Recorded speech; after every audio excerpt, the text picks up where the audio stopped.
Next, we will start now a panel addressing remote peering.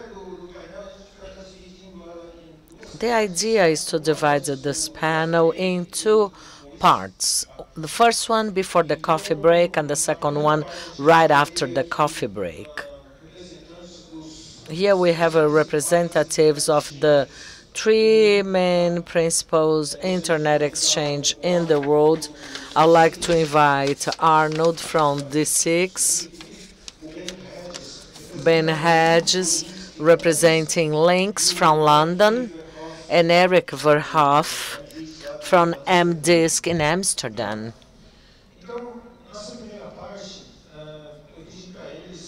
In this first part, I asked them to talk a little bit about their experiences, their models of remote peering, what is their understanding about remote peering. There are different interpretations as how could that happen.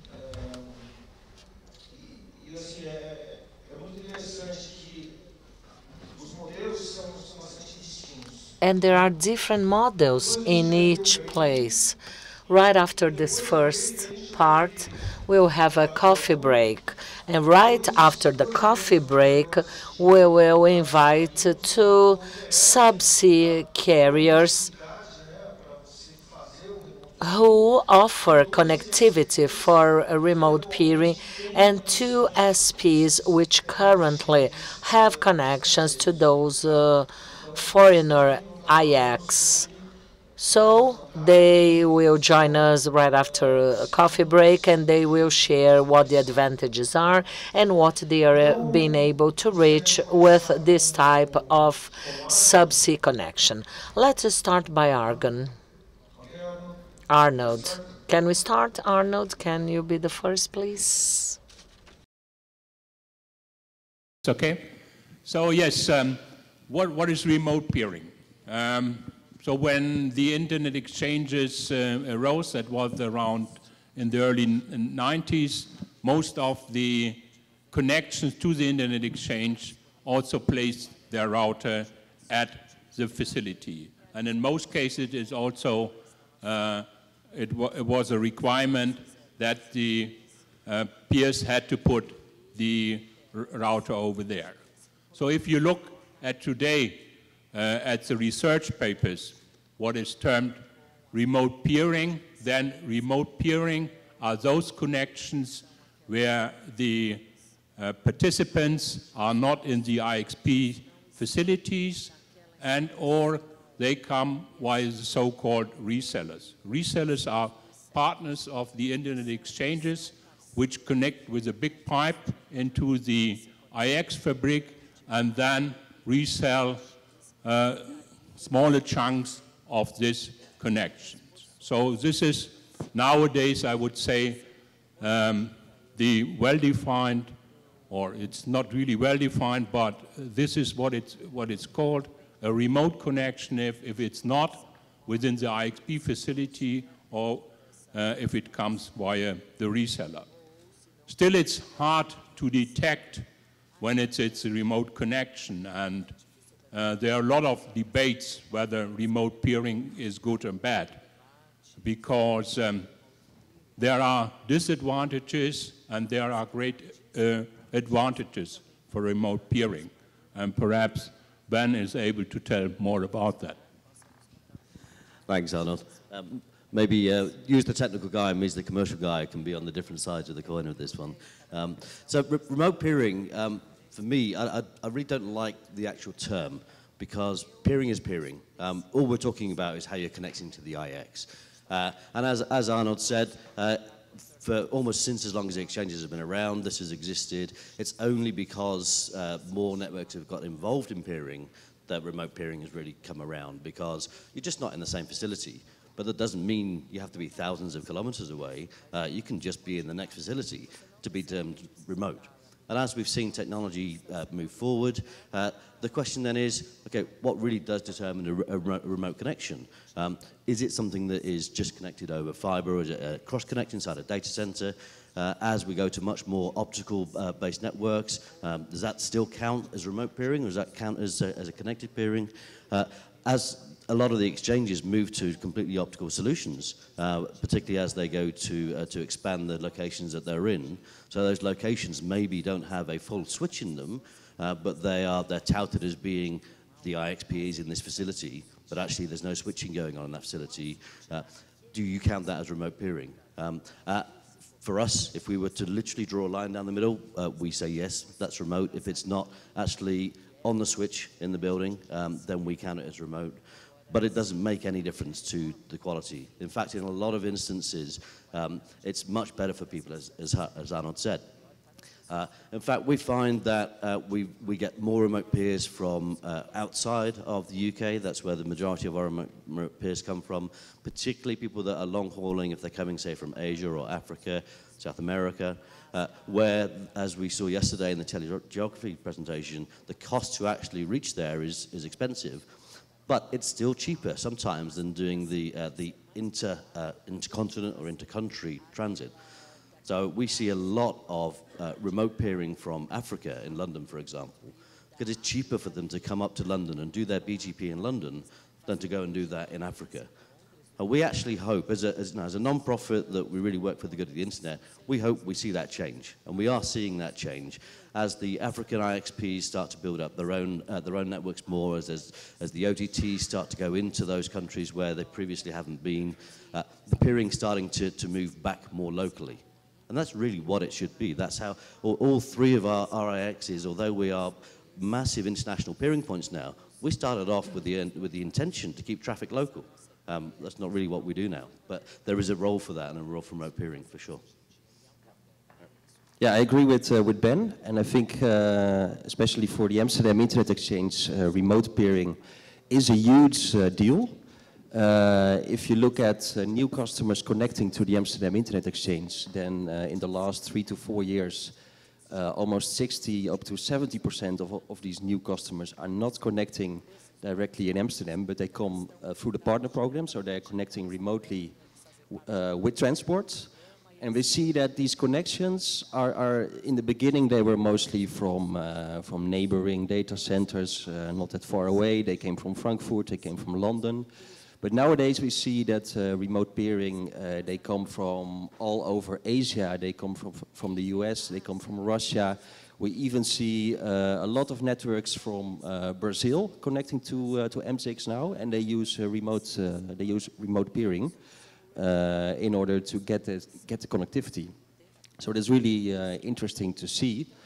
Like this year, we now have 10, 11 customers from Brazil that are on the M6 platform via remote peering. So it's really a big deal for us, and we see it keeps on growing as well, and different models that we use. But I don't know. I'm also interested to learn about how you guys are dealing with that. If I could just come in on one point, and then I'd like to know your. So you said a statistic then that the majority, so around 70% of your new participants now are coming remote. We see completely different. We have about a third. So still a decent proportion of our participants are coming remote, but it is only about a third. So I'd be interested to know how that looks in DKIX. So just to come back, so nowadays it's also accepted that everything which is more than 10 milliseconds away, measured in round trip time, would be termed remote peering. This is a easy, perhaps, level you can show. And what you say also, the latest research paper, which also was presented at the EPF, it also says that 2.5 times more connections come from remote than from local nowadays, all over the axis they look at. That would also match your figures, perhaps not yours. But if we look at, so I guess it's also, I do not have the exact figures for DKIX, but I guess what we have a saturated market when it comes to networks from Germany and from Europe, and where we are now tapping into is in networks from non-European networks, networks which are far away, and this would also mean that I guess most of the networks which now connect to DKICs are remote peerings. So why is it still interesting to know? You say peering is peering, interconnection is interconnection. That's definitely true. But we also have to look at the types of the networks or participants which are connected to an IX. We have the CDNs, the content delivery networks. We have networks which peer at a lot of internet exchanges. And those networks are definitely interested in to know where the other networks come from. And what we as an IX can do is to tell those participants whether this is a local connection or this is a remote connection. And I guess an IXP should do everything to help their participants to make their choices optimal. And this also means that we should do everything to give them figures about how far away networks are, whether they are remote, whether they are local, whether this is a stable connection or not so stable connection, and so on and so on. Because the more information we give to our participants, the better they can make their choices for their routing. Yeah, I mean, I agree with that in general as a principle. Certainly, things are so different now to they were 20 years ago because the buyers and sellers, and although obviously peering is a free multilateral, bilateral arrangement, the data that you have helps you make those decisions better. And that may even be whether you're going to decide to pop a location or not. We allow members to find out their own data about how people, where they're connecting in, and share if they wish to. As a membership organization, our MOU essentially acts as an NDA between us and our members. And so we don't release any of their own network details to other members unless that they wish us to do so. But it's easy to find out. We've got a very active mailing list, have a very active work going through. But to come maybe more to some of the things I think you were looking for this is to also talk about the reseller channel rather than just the remote peering. Because we've all had people coming in remote for decades. But in 2011, AMSICs were first out with the reseller program, and then Links and DKICs followed within 3 months. We'd all been talking in kind of like the IX forums that this was definitely a demand. We were all having the same demand from some of the reseller community about we want to find a better way to bring people in. We're bringing people in, we're long lining them in. What we really want is to just drop them onto a single port and then bring these VLANs. And that's changed a little bit about how IXPs have been resold. It made it much more commercial. Suddenly you find, and we've never really been in an environment where we sold against each other. And we never really still do because we know that as a peering community, as an environment, we need each other. The networks need each other because you're not going to get complete coverage in any one place. But for the resellers, it's different. Because they think, I can only sell one connection. I'm only going to get this customer to go to one place, whether it be Frankfurt or Amsterdam or London. So then they're trying to actually play us off against each other. They try to play us off against each other in terms of the pricing of the deals they get. And so we've had to learn very differently about how to manage a channel, how to set up those channel relationships without moving away from our base principles, which is we are community-based organizations and we're here for the good of the internet, not to make people a lot of money. Yeah, and to add to this, indeed what Ben said, we introduced the partner program already, it's about 8 years ago now.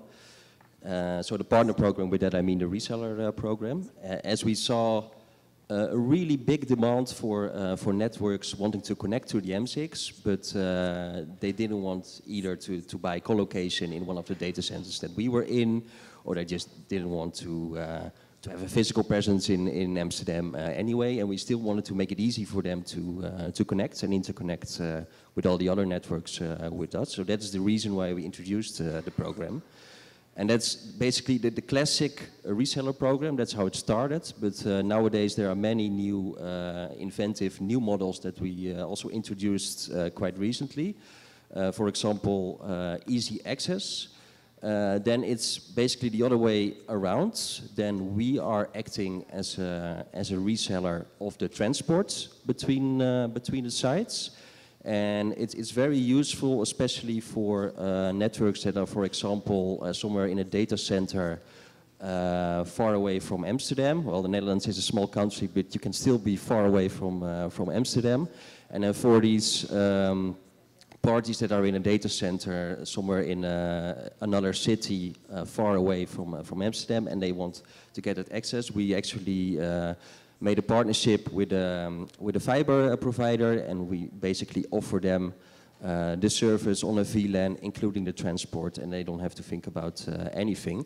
So that really helped. Also, now made it that we actually, like the last years, it was only lots of international customers coming in to M6, and now for the first time in years, we also see a lot of new networks from the Netherlands joining M6, because they didn't have this easy option to connect to M6 before.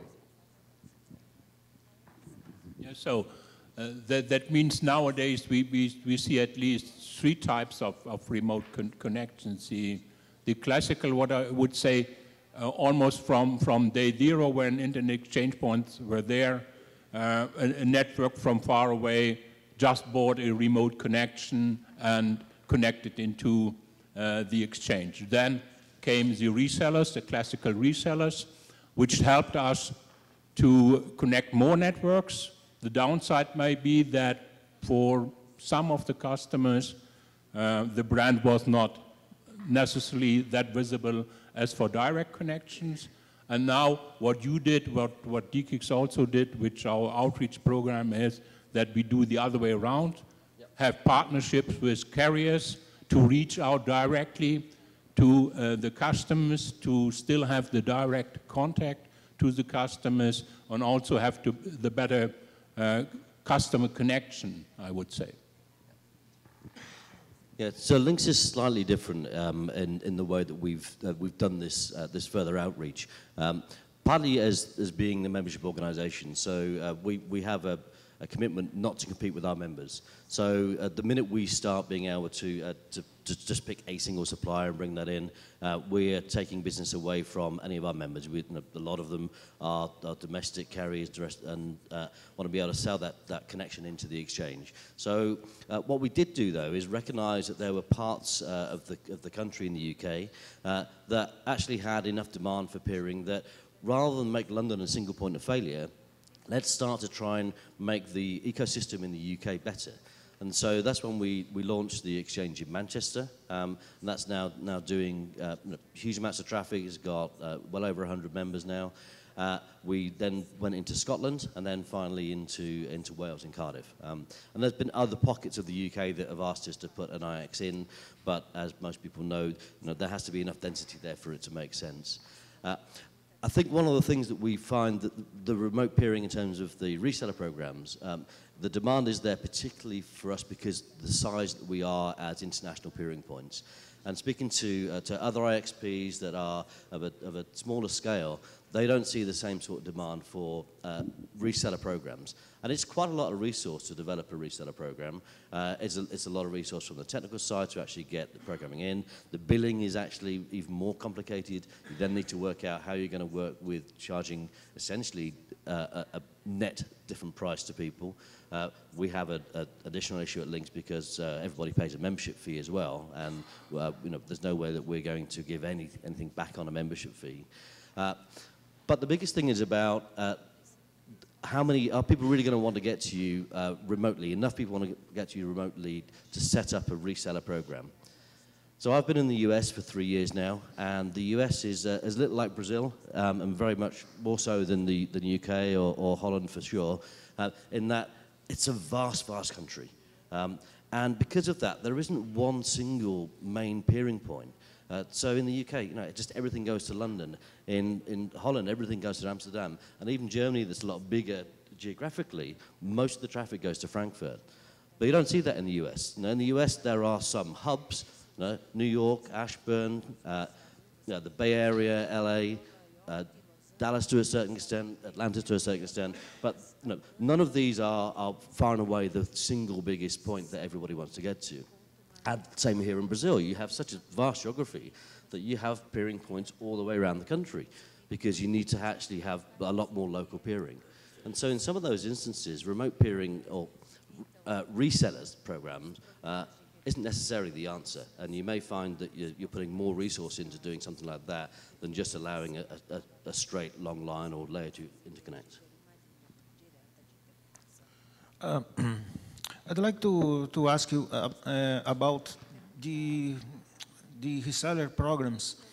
When a partner make a remote connection, do they choose specific contents or partners to peer, or they participate in a multilateral peer agreement? How? Because it's difficult to have all the access to all the layer 2 domain, or technically it's difficult to connect. I think in France IX, they told me that they have a specific amount of MAC address that they allowed in the connection. How does it work for you? So I think there's two things there. One is in terms of the peering arrangements that they set up. We don't get involved in that at all. Their port is their port, whether it's a virtual port or whether it's a physical port, and members make peering agreements between each other. So no reseller will come in and have a bulk agreement with peers because the peers on the other side want to know those other ASs. But in terms of the restrictions on the lands, yeah, we absolutely rate limit on ports. We have a surcharge and a capacity surcharge, and we do not allow resellers to oversell ports, because there is that. Although the utilization is typically 25–30% on each individual VLAN, we don't want to risk at all things being oversold. So we do not allow any overselling, and so yeah, MAC address limitations is part of that. Yeah, that's basically the same at DKIX. So what we do is we rate limit and shape each resell port. That means the reseller tells us this customer wants to connect with 1 gigabit, and he is, for example, reselled on a 100 gig port. Then what we do is we install a VLAN, and then this VLAN is shaped and rate limit to exactly 1 gigabit. And as we precisely know how much connections are on the resell port, we also can guarantee that the port is not oversubscribed. That's the same as with links. As for limiting of MAC addresses, I'm not 100% sure what you mean by that. So each customer, be it a direct connection or resell, while a reseller has access to all other MAC addresses. There's no limitations. Yes, but one per AS, but you are able to reach everyone else. So. Okay.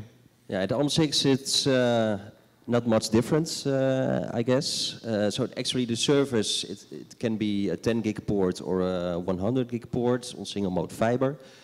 And it's assigned specifically for reselling to customers. And we allow multiple MAC addresses as well, 1 MAC address per AS. And then we use VLAN tagging 802.1q to separate the different customers. So I guess it's roughly the same system as you are using. Then the partner, they rate limit the end customer. And we invoice the partner based on the agreed capacity. And then we have a fixed fee that we charge per VLAN, and so each capacity that you can pick, it is from 100 Mbit is the minimum, and then we have a fixed fee per VLAN that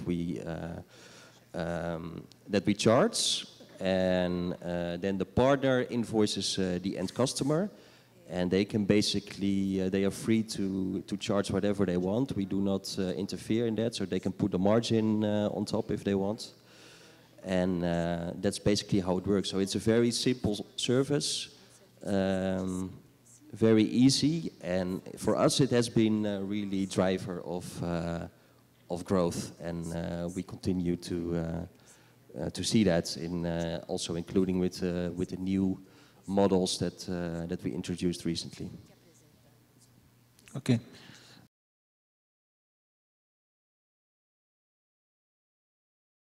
Now the audience can pose questions. We have 3 very important speakers. If you have any questions, if you have any comments, please feel free to pose your questions.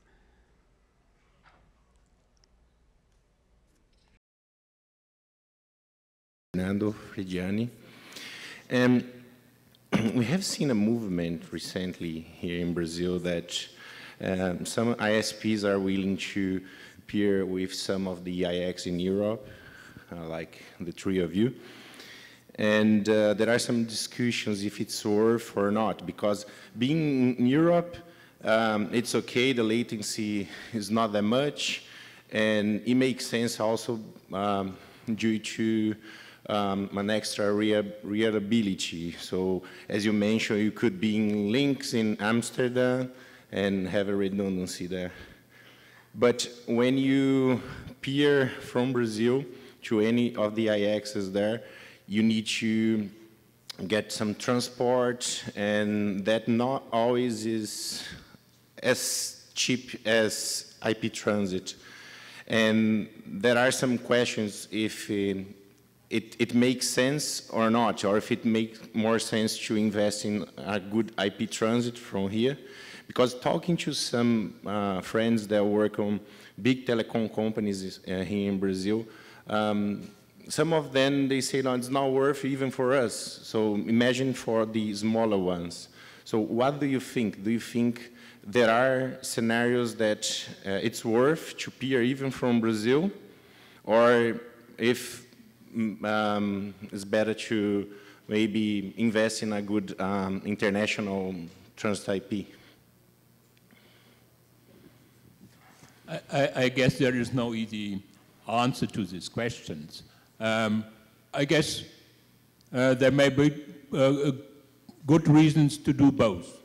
It much depends on what you are looking for. If, for example, I could imagine if a network has a strategy to have its network spread out to Europe to establish a point of presence, then it would definitely make sense also for a remote peering as a first step. Because what you, in the first step, what you still save is to put your own equipment over there.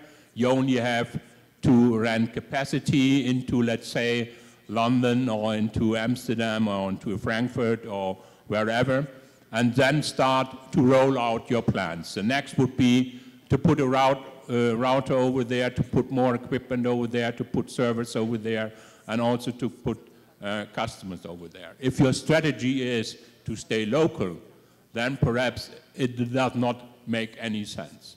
But even perhaps for a local network where the customer with a partner over there in Europe and who says, okay, what I need is a good connection to Europe, it still could make sense, because if you have a customer which relies on good connectivity, direct relations between networks, then perhaps a direct connection into an exchange point somewhere else in the world doesn't make sense. Yeah, I think the last point is probably the most pertinent from my point of view. It's a business strategy decision. And let's be honest, peering we're here, IXPs are here to really pick up that long tail of traffic for people. Now, the majority of traffic is everywhere else. It's, even though the size we are, we know that our role is for the majority of networks to provide that long tail. And so typically, you wouldn't just come over to Europe from Brazil only to peer. No, you'd be coming because there is a customer case. You've got a customer case, customer demand to do that. And that customer case is more likely to dictate how you connect, whether you use transport or IP transit, than anything to do with the IXP. And however you decide to do that for your customer case, you'll then go, okay, we're going to connect into an IX or we're not because the journey's there. Talking about that customer case, I would be really interested to hear from maybe someone in the audience that is that has a network and that they are peering remotely into Europe. And we see this is really growing. There's a lot of networks from Brazil coming into Europe to peer. Why do you do it? What is the business case? I would be really interested to hear if someone can explain why. Usually what we see is the Brazilian networks that come to us, they connect with very small capacity, 100 Mbits, 250, maybe 1000. They usually use a carrier. I'm not going to give a name, but it's a carrier where they can also buy IP transit from, but they still also use a portion of the capacity for peering. And I would be really interested to learn why that is and what the business case is. So if there's someone in the audience to explain to me, I would be glad to talk. Yeah. Okay, maybe later we're going to have two ISPs. Okay. Maybe they can answer your question. That will be good. So. Yeah. Okay. And okay. Any more questions from our audience?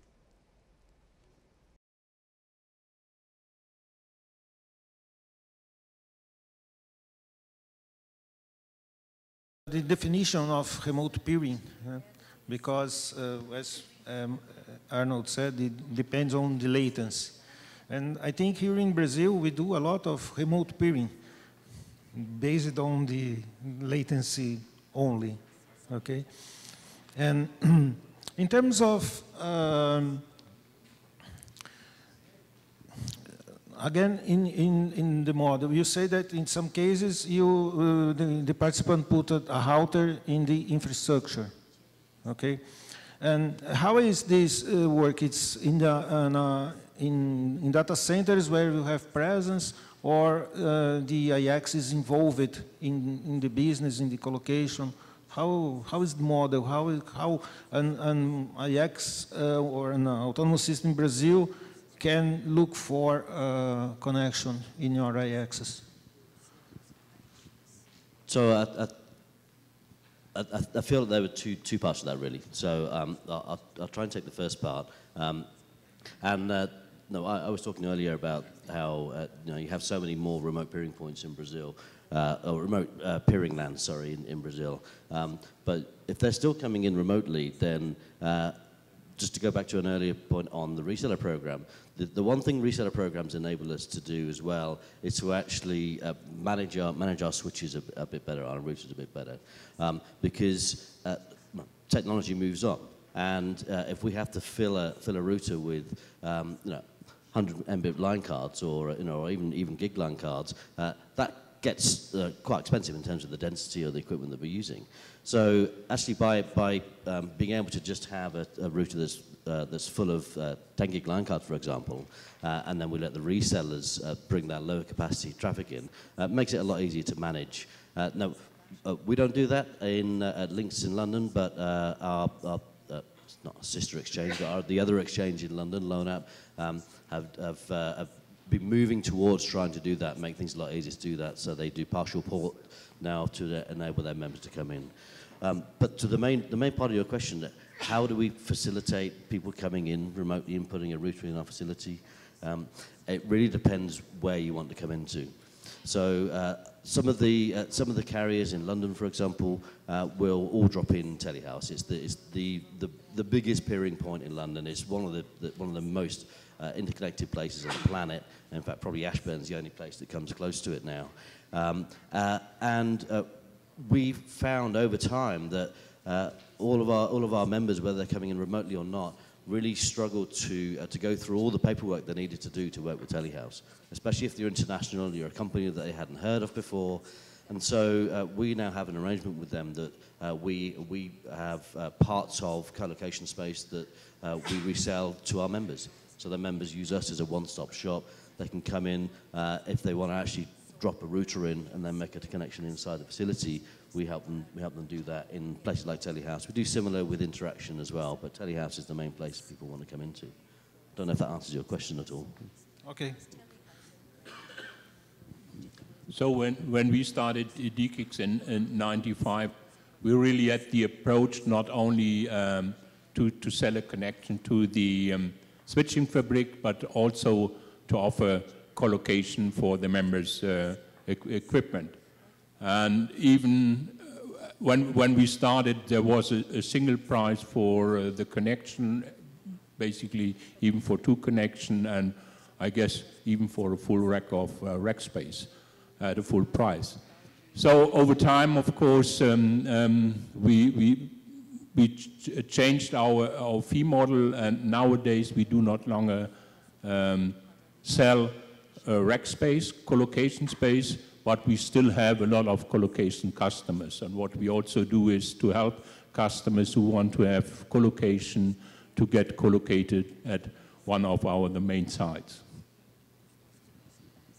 Yeah, at OMSIX, we do not sell co-location or offer rack space, but it might be something we will look into if it is, especially with the easy access offering and some new products that we are developing. It might be interesting to actually do that with the vision of making it as easy as possible for customers to connect and having everything on one contract. So this is not there yet, but we are thinking into models of actually just making it easy and to also for enterprises, for example, you do not want to have them running around and learning how this BGP thing works. You want to just make it as easy as possible to just get the service, get the connectivity, but not having to worry about everything what's behind it. So basically, we're looking at new ways of developing services that fit into that profile. Ok. Bom, obrigado. A gente vamos agora. Thank you very much. Now we will have a coffee break, and we will reconvene at 11 a.m.